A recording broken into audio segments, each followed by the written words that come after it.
Great. Well, welcome everyone. It's Bernardo Moya, founder of The Best You.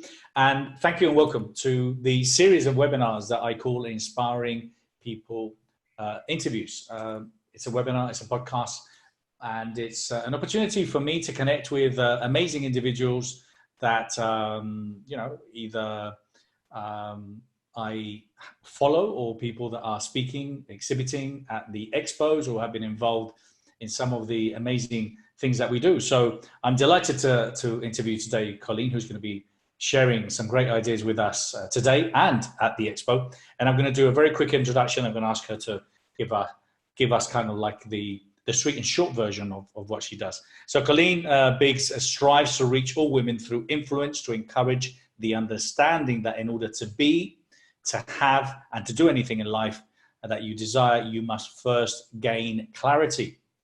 That's very good advice. Colleen has survived an early childhood of chaos, loss, and abuse. And it was through these trials that she gains the clarity to understand the magnitude of loving others unconditionally and realizing the power of community.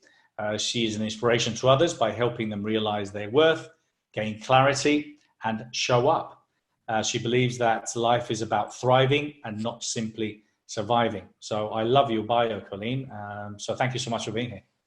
Oh, I'm thrilled to be here. Thank you so much for inviting me. Well, look, I normally like starting with kind of very basic question. Tell us who you are in your words, what you do and how you help people. Well, I think you did a fabulous entrance there of saying who I am. I think you covered it all, soup to nuts, really. But, I'm going to tell you, I'm just a regular woman, just like any other woman. There's nothing super special about me other than I know that I'm a child of God, and I know that I am on this earth for a specific purpose, as all of us are, to lean into what it is that we're skilled at and what it is that we know is in our heart that we need to do to fulfill our place here on earth. And for me, it's about showing up. So I hold space for women to feel confident and comfortable without judgment, for them to be able to just show up and be themselves. And that's genuinely one of the most difficult things for any human to do, is to be themselves authentically all the time in every situation, because society and culture teaches us that we need to hide behind some imagination of what this society and culture feels we need to be in that situation or in that day. And I specifically work with women, not like I have anything against men. I have several sons and a husband, but I work with women because that's just who I feel the most comfortable with. And they feel very comfortable with me as well. So, well, yeah. Let me ask you, because there's some key words in your bio which I'm very passionate about, and you also mentioned the word purpose. First of all, how I think that a lot of people do struggle in understanding what clarity means. I think a lot of people struggle with the clarity of what is my purpose here. You know, what am I intended here to do? And I think the reason is because we learn a limited amount of things in school, and I mean a limited amount of things that help you really in life, okay? Because now I can do anything on Google, and I can just literally use my calculator on my phone and photograph my life, and that's it. But I think a lot of people, finish school and all of a sudden they got to go and find a job, and then that's it. They're on this rat race of, okay, now I've got to pay the bills and I've got to raise a family. How easy or how difficult is it, and why do people struggle in finding clarity in what they should or could do in life? Well, in my experience and with the thousands of people that I've worked with over time, I was in corporate America for many, many years and coached a lot of CEOs in that space and industry as well. And I have to say, Bernardo, the one thing that people tend to struggle with gaining clarity is accepting their past. So really accepting and understanding, and I mean accepting, not just saying I am who I am. You mentioned, I had some chaos and loss. And when I mentioned some of the experiences that I've been through and the struggles in my life, people look at me with a different look on their face, almost feeling sorry for me. And I don't feel sorry for myself. I know that I had to go through every single thing in my life, whether it was chosen for me as a child or I chose to do it to another person, whether it be infidelity in a marriage, whether it be maybe I wasn't the best mom that day, whatever it is, I had to accept all of the things that happened to me and that I did to other people, forgive myself, apologize to the other person, and move on and realize that that does not define who and what I do for the rest of my life. It's my story and it's my past, but everything needed to happen exactly the way it did for me to be on the path I am today. And I wouldn't be the person I am today without all of the grit and the sand that was around me that molded me and, into this perfect, I guess you could say, there's this pearl inside the oyster, right? So it's something beautiful comes out of a lot of that chaos and loss that happens in people's lives. And they don't really accept who they are and accept the things that they've done because they want to push it into a closet and they want to hide it and not really reveal who they are. So by revealing yourself and having clarity, you have to accept and like you. And a lot of people don't spend too much time with themselves quietly or look in the mirror and just really like themselves. And so if you don't like yourselves, change something about it. Change who you are to like who you are and do something about it. Because if you don't give yourself permission to do it, who is going to? Nobody. Well, I think the challenge is that there's obviously different types of people, but I believe that a lot of people do tend to live in the past as far as, hey, this happened to me in the past and I'm a victim and my life is terrible, and they continue.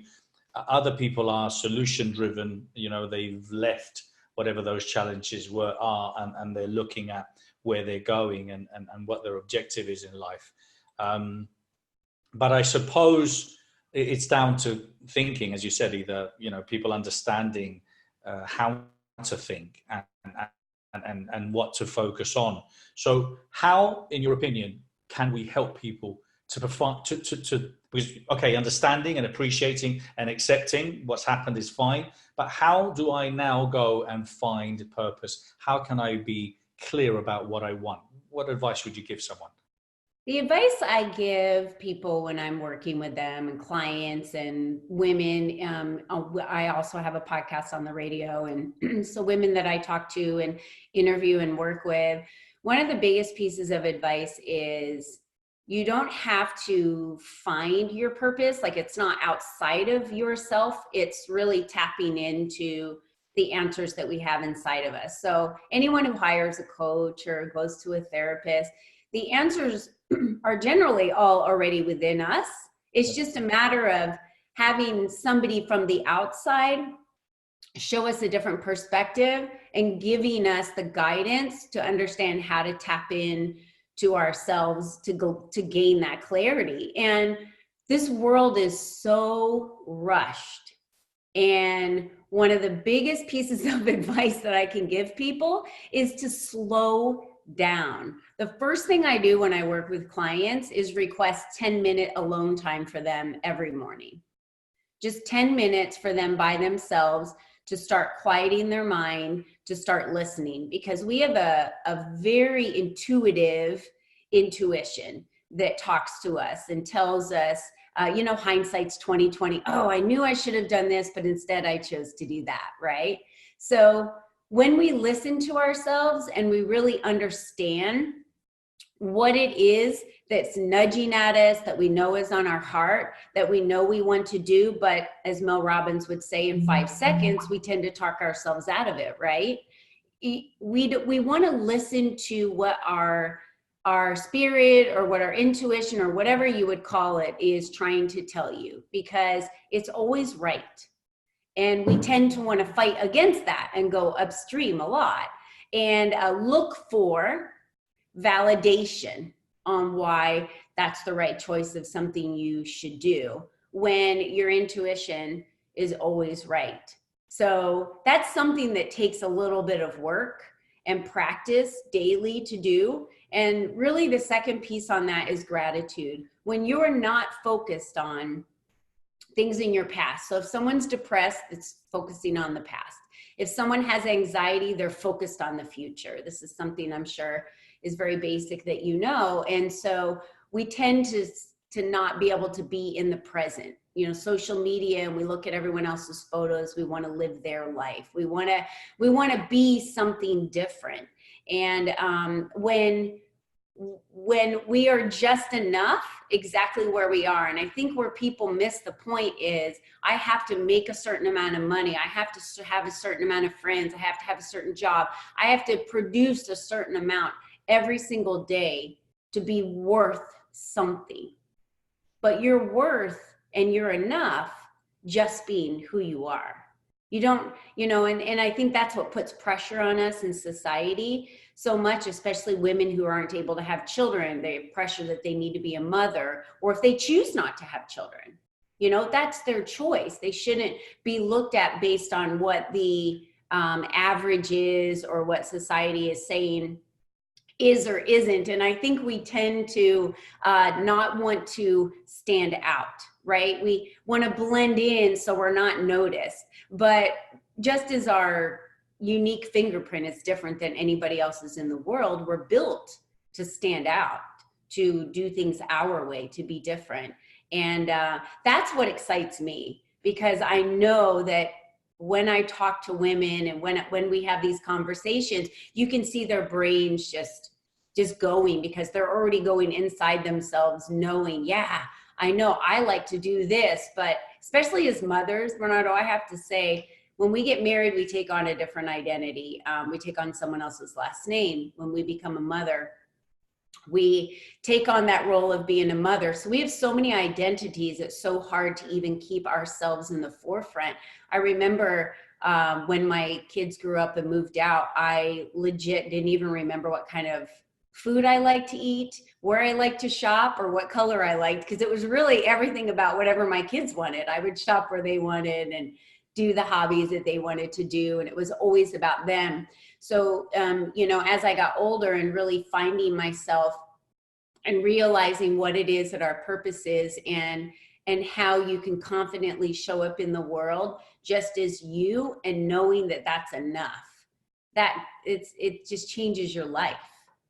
Well, there's a couple of very interesting things I like. Obviously, the idea of slowing down, of appreciating, you know, gratitude, of understanding kind of where we are, and also quite rightly, I do believe, you know, especially with now social media, phones, and kind of like, you know, Instagram, and how many people have liked my picture, and you know, kind of some of the stats are ridiculous, aren't they? You know, we spend 25 years watching television, 25 years sleeping, 7 years watching television, 4 years on social media, you know, and we spend an average of 4 hours a day. This is kind of scary. And we probably don't spend, as you said, we definitely don't spend, a lot of people don't, or some people do, who meditate, and people who spend more time on their own, but a lot of times we don't just slow down, stop, and listen to our internal dialogue, and also just to simply appreciate what we have.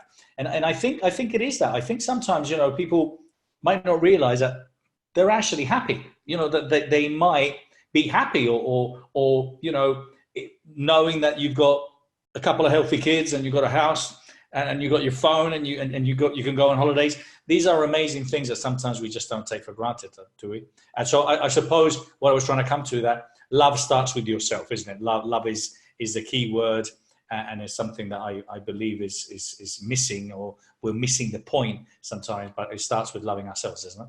Yeah, it really does. And, you know, I started Gratitudes quite, you know, some time ago.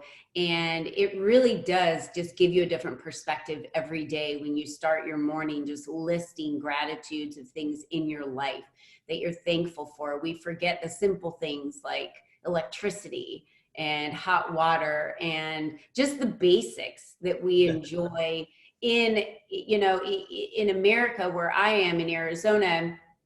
you know, these are things that come very easily. And there are families, even in America, and I'm not talking third world countries or areas where there's extreme poverty, where they don't have hot water, they don't have electricity or warmth. And, you know, they can't just run to the grocery store and grab the groceries that they need and come home and cook them and run their, you know, fruits and vegetables under water and boil them, where we have these extreme luxuries that we don't even look at every day as being thankful for, or that we even woke up and we can breathe, or that we can walk if we can walk. You know, I had a brother-in-law who got in a really bad motorcycle accident, who's now paraplegic in a wheelchair. And I'm sure leading up to that, he wasn't stating gratitudes every day of how grateful he is that he could just walk somewhere. And so there's these small things and pieces in our lives that we get so caught up with what we don't have that we don't ever focus, or, and I'm not going to say we don't ever focus, but the one holiday a year, Thanksgiving in America, where we focus on being thankful, now is just overlooked. We go from Halloween, and then everything comes down in the store and everything goes up for Christmas. And Thanksgiving is just in the middle, and it's just a day to eat with family. But I remember back in the day as I was a kid, it was a big deal to have Thanksgiving and family getting together. And I wish it was celebrated more, and that we were a society where we were kinder and gentler to other people. And it really starts with yourself, because if you're angry with yourself, if you can't forgive yourself, if you have guilt, if you don't love yourself, how can you possibly appreciate or love anyone else? And that was just a brilliant, I love that you said, you know, our internal dialogue and self-love, because it really starts with us. Michael Jackson said it brilliantly, right? You want to change the world, look in the mirror. Start with that person. Yeah, and I think I mean, for me, you know, having done, well, quite a few events and worked with so many great people and seen so many, you know, inspiring people out there, I've come down to kind of the essentials and the basics of it all, and kind of that's why for me, you know, what I'm doing with a lot of the stuff related to the Legacy Club, which is about helping people understand, you know, what are you leaving behind? You know, what are you going to finally leave behind? And it comes down to the thing that I really believe in is that, you know, anything and everything that we do, if you're a speaker, if you're a coach, if you're a trainer, if you're a therapist, or if you're a person that loves to take talks and read books and attend courses and seminars, it's all because we want to become the best version of ourselves. But how much time do we actually spend, you know, actually really focusing on that? But it is down to mortality, you know, and this is not about being morbid. This is simply being realistic. It's only when, you know, you were just talking about your brother-in-law. Well, look, it was a life or death situation. Well, you know, he unfortunately now is living a completely different life. And would he be grateful before? Well, of course he wouldn't. But, you know, kind of when you have a loved one that all of a sudden is, you know, has cancer, or you have the bad news, and all of a sudden your priorities change instantly. And I always say, well, why do we have to wait for these turning points? You know, why do we have to wait for these turning points in our lives? And why don't we just take action now? So I'm a great believer in the whole idea around love, in sharing love, and people appreciating what they have. So what do you think is missing in a part? So we've discussed obviously the idea around social media. Yeah. We've discussed about social media. We've discussed about obviously how ungrateful we are, that we don't spend enough time being grateful with what we have. We're dictated by, you know, what's happening out there instead of focusing on ourselves and spending a bit more time with ourselves. What do you think is a solution, and how are we going to start making things change? Because I believe that, you know, you personally and a lot of other people out there, you're out there because you're extremely passionate about helping other people, about them living a fulfilled life. What's next? How can we get the attention of people so they start living a more fulfilled life? How can we do this? I think it starts with awareness, honestly, Bernardo. It starts with just being aware. So it's just getting the message out there, so people that are aware and they stop and take a look in the mirror and say, I don't know. I've had so many decades in my life where I didn't slow down enough to even, it wasn't until I started traveling immensely that I was by myself a lot. And I realized, like, do I even like who I am? And the answer was no, I didn't like who I was. So I said, what are you going to do to change it? So I think it's that constant, you know, go, go, go, and the pressures of everything out there.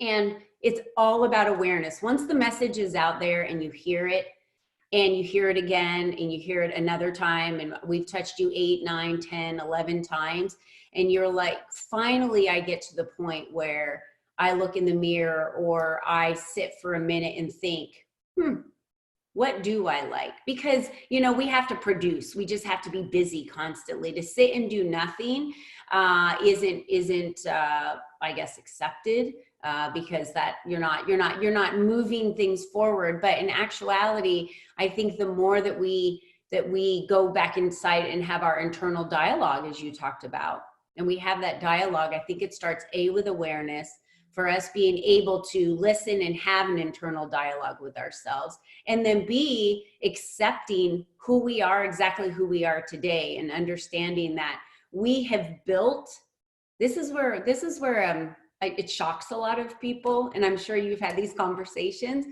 Your life is exactly what you built. Yep. You built everything around you exactly the way it is, exactly what you've wanted your entire life. This is it. Because if you wanted something different, you would have built something different. It really is, when we think about everything we have around us, our words that we say, it's just becoming more aware. It always starts with awareness.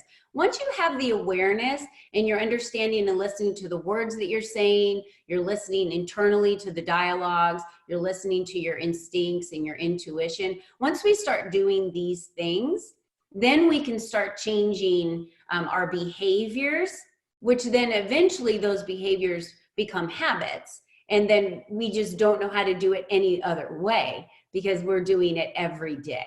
So for you, I'm assuming it's not hard for you to love somebody because you're filled with love. You want love for other people. That's why you have these amazing expos called the Best You Expo, for people to go and be their best version of themselves. Because we have several different versions. So which version do you want to be? And I always say, when you get to the end of your life, well, what regrets do you want to have? I don't want to have any. I know that I'm never going to say, oh, I wish I would have worked harder, or I wish I would have, you know, so I think about that every day. What would I wish I would have done more of? And then I say, do it today. Do it now. Why are you waiting? There's always excuses. You get a flood of excuses of why, but really, why are you waiting? If you want to go on a vacation, why haven't you gone? What's the number one thing you think everyone always says? I don't have the time. I don't have the money. Well, if you wanted to really go, if you really wanted to do something, you would find the time and you would find the money. So it's not that important to you, right? It is, and I think kind of one of the things that was in your bio, you were talking about people showing up. I'm about love, and I believe that kind of, like, you know, love goes a long way, but I'm also about tough love. I think that there's a lot of what we call in English, like pussyfooting around with kind of like, yes, you know. So I'm all up for that. But what I'm saying is that I just believe that, as you quite pointed out, you know, is the fact of being aware. But it is just people, you know, that don't show up. And the reason they don't show up, and that's half the battle, is that kind of, if you don't show up, you know, no one's going to come to the rescue. So, you know, if you want to go out there, and I think that there is that sense. I think that, and I talk about this in my book about no one coming to the rescue, is because I believe we have this instinct of being little kids, little children, where we think someone's going to come and rescue us and give us everything we need and provide us with all the answers and give us the ideal paycheck or the great job or the amazing book deal. And it doesn't work that way, does it? You just got to do a lot of hard work.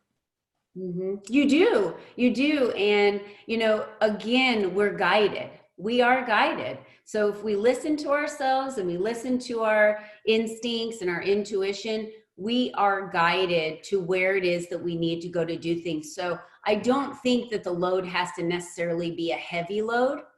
I do believe that there's opportunity for us to be able to utilize the resources of others. You know, don't try and reinvent the wheel. Ask for help when you need the help. I'm a sponge when it comes to resources and information that somebody else can teach us. I always use the phrase, if learning is beneath you, then leadership is beyond you. You can never be a great leader if you're not willing to consistently learn. And that's the other thing. If I were to step out and say, oh no, Bernardo, I'm not familiar with that, or I don't know that, then culture or society would tell you that she's not as smart, right? So people are afraid to really come out and just say, I don't know something, I need help with something, because they're afraid of being judged. And that's where I sit in that non-judgment zone. Whenever I'm around someone, I truly love them and see them for them, completely to their soul. The outside of what they look like doesn't matter to me. What status they have. I don't believe a title on a business cards give you any type of status. It really is just about who you are as a person. And that's what makes you so unique and so freaking awesome. And it just starts with awareness. That's it. It starts with awareness. And then how do you want to live your life without, lead it without asking anyone else's permission, because no one's coming to give you, like you said, to save you. No one's coming to give you permission to live your life. You have to give yourself the permission, No, and I think it's what you pointed out is the idea of non people being scared of being judged and not asking for help. I think that's half the battle. So look, what I wanted to ask you is, obviously you're going to be at the expo, and delighted to have you there. And it's a big gathering of amazing, energetic individuals that are there, either sharing some great ideas and trying to inspire others, and those that are looking like, kind of sponges. And I love it, because kind of when people come to these events, they're like, they're just like, they're walking around, because there's like 9 or 10 breakout rooms and there's speakers going on everywhere. Where shall I go? Where shall I go? Yeah. But you can feel this amazing positive energy. What are you going to be sharing with us at the expo, and why should people attend something like this? I'm gonna share the message about how you show up. So a lot of what we talked about today, I want everyone there to, like I said, I'm on this earth to spread the message, to gather women, to help them believe in themselves so that they can lead their best life. And that's why I love the name of this expo. It's the Best You Expo. And that's what I stand for. Lead your best life, be the best version of you that you could possibly be. So my message to every woman that's going to be in the room where I'm speaking is really giving her basic steps about how she can take small little steps, like we talked about. Just start it with awareness, taking these small steps that can become behaviors, that become habits, so that you can change your life. Because you do not have to lead the life you're leading today. You can lead the life that you were meant to lead. And that's the message I'm here to share, because I want everyone to feel joy and happiness and turn the handle and walk out of the cage that they've put themselves in. Like, step into the light and get out of the shadows. Don't fit in anymore. It's time to stand out and be your best version of you. Brilliant. Well, I'm very excited. Looking forward to have you there. It's going to be an amazing 2 days. And any final things you would like to share with us?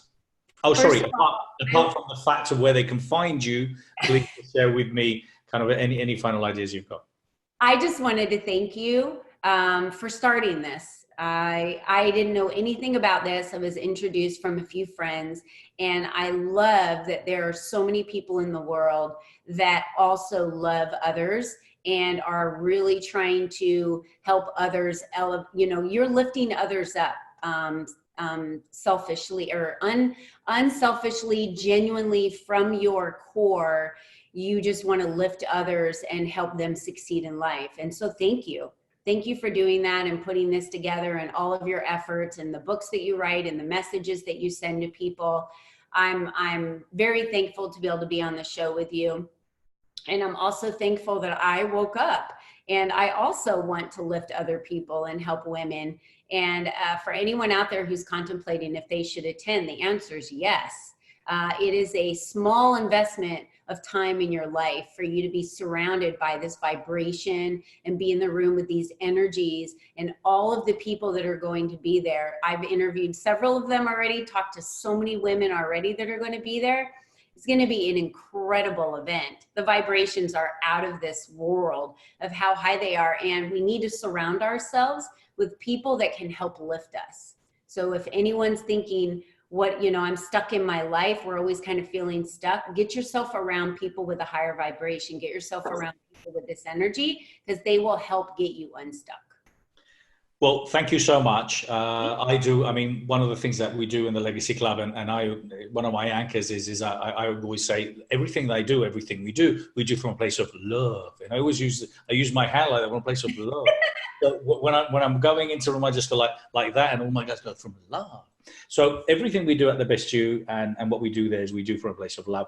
My experience is that, what happens, first of all, and this is kind of me where I'm at now, my 50-something, 55, and kind of I've been an entrepreneur for 30 years. I've been promoting for a long time. And I'm not saying it's recently because it's been for quite a few years now, but I've always been a great believer in serendipity. But what I'm a great believer now in is in opening my senses, completely opening my senses to see why things happen, to really try and understand why is this book being recommended? Why has someone talked about this TED Talk? Why has this person come into my life right now? And it's when you open your senses, all of a sudden, amazing opportunities start materializing.